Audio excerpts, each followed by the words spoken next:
Assalamualaikum warahmatullahi wabarakatuh. Kembali lagi di Faham Forum Hadis Mahasiswa.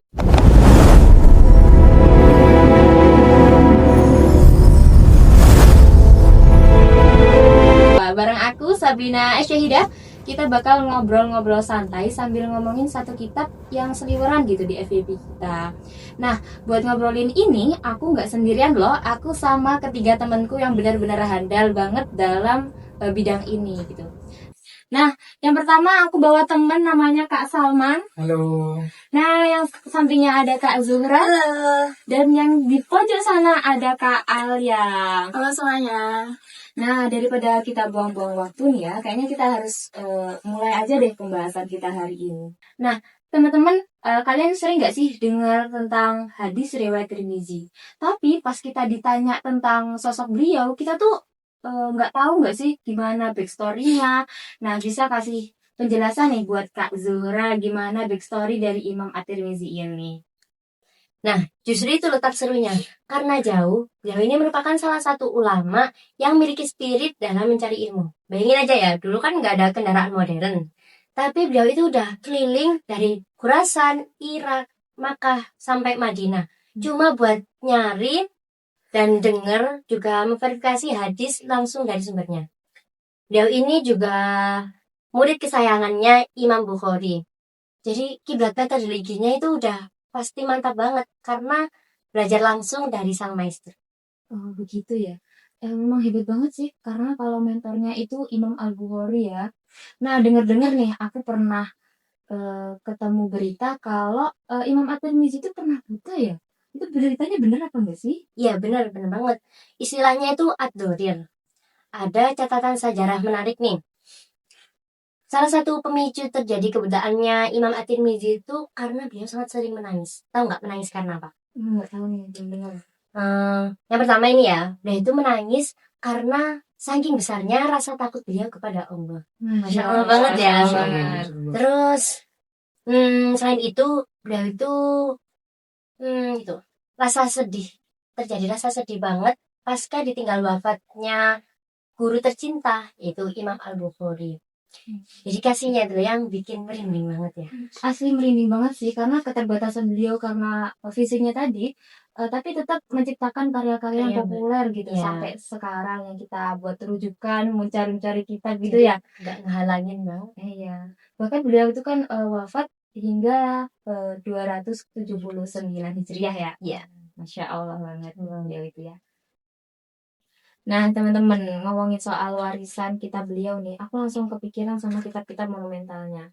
Dulu itu aku pas belajar hadis di awal-awal itu baru kenal namanya Sunan At-Tirmizi. Nah tapi berselang waktu aku belajar lagi, aku ketemu namanya Jami At-Tirmizi.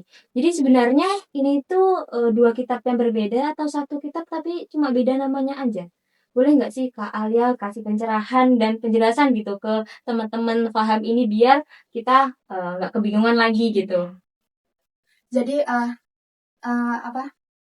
nama Sunan At-Tirmizi dan juga Jami At-Tirmizi itu merupakan satu kitab yang sama. Ini kayak contohnya di buku ini yang judulnya ada yang judulnya Jami As-Sahih dan juga judulnya Sunan At-Tirmizi. Tapi ini tetap satu kitab yang sama, di kitabnya Imam At-Tirmizi yang merupakan salah satu dari kitab Kutubus Sittah. Bedanya Sunan sama Jami Sahih itu berarti apa, Kak? Nah, jadi kalau di Jami, kenapa disebut kitab itu disebut Jami? Karena di kitab At-Tirmizi ini itu mencangkup ada tema-tema agama. Jadi ada 8 pokok tema agama yang tercantum dalam kitab ini. Jadi contohnya ada hadis terkait tentang akidah, hadis terkait tentang hukum fikih, lalu ada terkait tentang akhlak, sirah dan juga sebagainya. Kalau yang ini, Nah, kalau yang Sunan ini kan kebanyakan kita tahu kalau kitab Sunan At-Tirmizi kebanyakan membahas terkait tentang hukum-hukum fikih. Seperti toharoh, zakat, puasa dan juga sebagainya. oh begitu. Terus ini berarti kan satu kitab tapi cuma beda karakteristik itu aja ya? Ya. Nah, terus apa sih keunggulan, keunikan dan yang membedakan gitu dari kitab-kitab hadis imam yang lainnya itu apa? Yang membedakan ya, mungkin sebelumnya perlu diketahui kan, satu kitab ini itu masih 1 jilid saja. Oh, 1 jilid. Jadi Iya. sebenarnya itu ada berapa jilid, Kak? Mungkin kurang lebih ya, ada 3 jilid lebih. Oh, gitu. Hanya juga. Jadi Imam At-Tirmidzi itu mengumpulkan hadis dari para perawi itu kurang lebih sekitar 3.900-an hadis yang tercantum di dalam 50 bab tema besar. Bagus sih, bagus. Terus yang membedakan dari kitab yang lainnya tadi, Kak? Dari imam-imam yang lainnya gitu. Yang membedakan ya. Jadi Imam At-Tirmidzi itu dalam menulis kitabnya itu tidak hanya mencantumkan hadisnya saja. Nah, jadi contohnya ya. Di sini itu beliau menuliskan hadis. Tapi kemudian di bawahnya ada penjelasan terkait kualitas hadisnya. Oh, jadi lebih mudah ya buat kita tuh belajar bagaimana hadis itu tuh sahih, hasan, dhaifnya tuh dari situ ya. Ya, Bagus, bagus. Kitab ini memang bisa buat rujukan kita bagi pelajar-pelajar ya buat semakin mendalami seperti ilmu mustalah hadis. Terima kasih Kak Alia atas penjelasannya. Wah, beliau tuh benar-benar keren banget hingga bisa ngasih kita kemudahan gitu dengan belajar pakai kategori yang baru ini. Nah, selanjutnya kita masuk ke sesi isi dari kitab ini. Boleh Kak Salman dikasih salah satu contoh hadis dalam kitab ini yang mungkin bisa diaplikasikan dan direalisasikan gitu ke zaman sekarang. Boleh banget nih, saya kasih satu hadis yang sangat relevan dan dapat diaplikasikan pada zaman sekarang, yaitu inna sidqa yahdi ilal birri wa innal birra yahdi ilal jannah. Sesungguhnya kejujuran itu membawa kepada kebaikan dan kebaikan akan membawa kepada surga. Masya Allah, berarti ini singkat padat tapi ngena banget ya dari segi maknanya. Terus gimana ini kalau dikontekstualisasikan ke zaman sekarang tuh bisa apa enggak Kak Salman? Sangat bisa sekali. Soalnya karena apa? Nah, di era digitalisasi sekarang, contohnya seperti media sosial yang berupa TikTok. Banyak sekali konten kreator yang membuat video hanya ingin FYP atau ingin dipuji seseorang tanpa mengetahui kebenaran atau tidaknya sebuah video tersebut. Nah, maka dari itu kita sebagai pelihat video itu, kita sebelum menerima video itu kita harus memverifikasi benar apa enggaknya video yang tersebar itu. Oh begitu ya kontekstualisasinya. Nah ngomongin soal kejujuran nih, kayaknya kita juga harus jujur nggak sih nge-review tentang kitab ini. Kira-kira Kak Salman ada nggak catatan kritik untuk kitab ini gitu?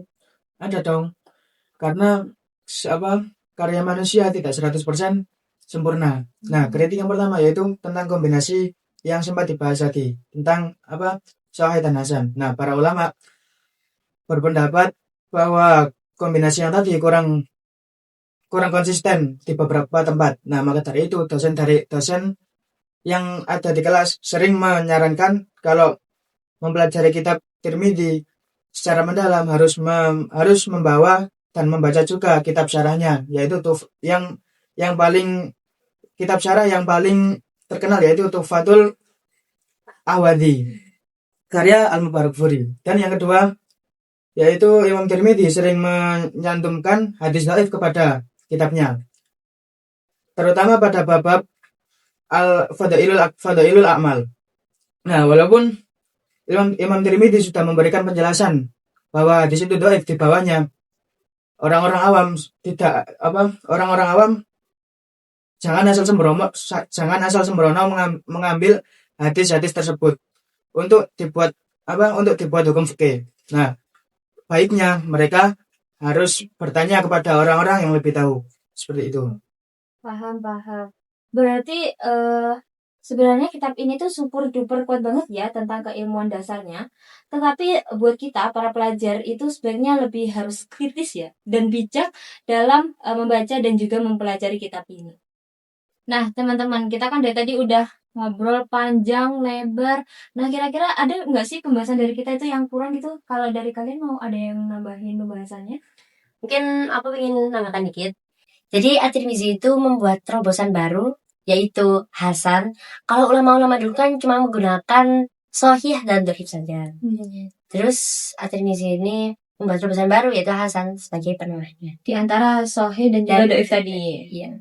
Ya, kemudian juga Imam At-Tirmidzi merupakan salah satu imam yang juga jeli terhadap hadis-hadis yang memiliki ilal atau cacat. Nah, di kitabnya sendiri itu terdapat terdapat bab yang membahas yang apa ya?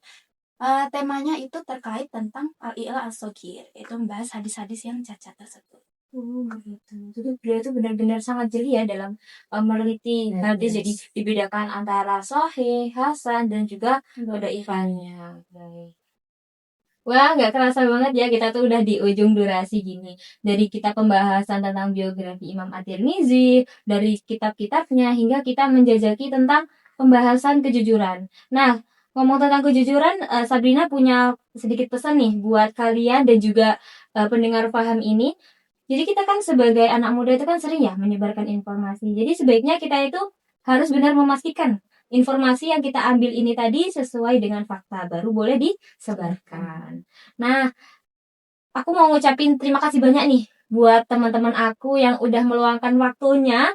Bisa kita kumpul-kumpul lagi buat bahas ini di sela-sela tugas dan deadline kita ya di kuliah yang lain. Nah, untuk pendengar Faham ini aku mau ngucapin banyak-banyak terima kasih karena telah sempat mendengarkan kita dalam obrolan yang sangat bermanfaat ini ya. Dan jangan lupa share linknya agar teman-teman kalian juga ikut paham dalam diskusi kitab kita hari ini. Nah, kira-kira ada nggak yang mau disampaikan gitu ke pendengar? Ya, jadi semoga apa yang sudah kita sampaikan tadi ini bisa memahamkan para pendengar yang ada di sana sesuai dengan judul podcast kan? Iya benar. Ya. Judul podcast kita kan paham Paham, ya, bisa ya, memahamkan yang lain. Baik, terima kasih. Sekian dari kami. Bila ada kesalahan mohon dimaafkan. Billahi taufiq wa hidayah. Wassalamualaikum warahmatullahi wabarakatuh. Waalaikumsalam warahmatullahi wabarakatuh. Para mahasiswa, Kasih paham.